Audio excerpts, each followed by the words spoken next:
Hey guys, Jared here, and today we're going to be checking out the Radius 2 Shockmount from Blue. Does it actually help to improve audio quality? Let's find out.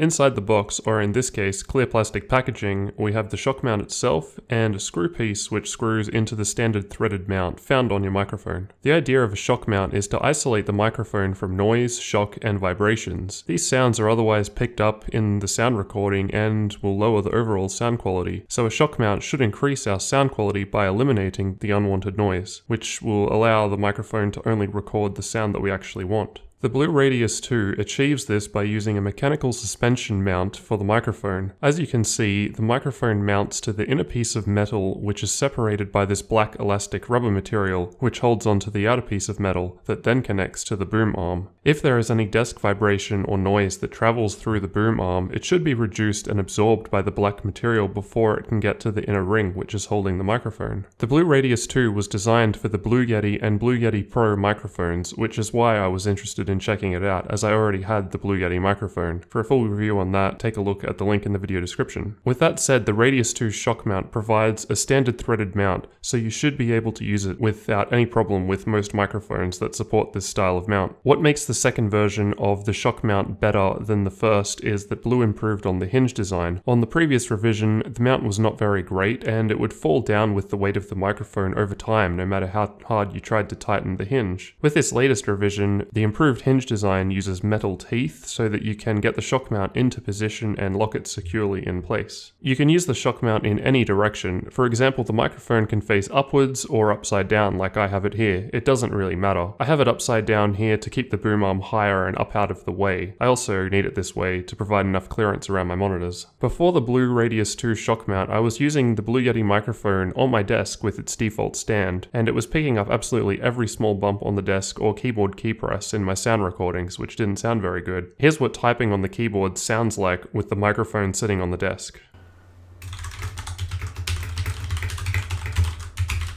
Now here's what it sounds like with the shock mount and boom arm in use.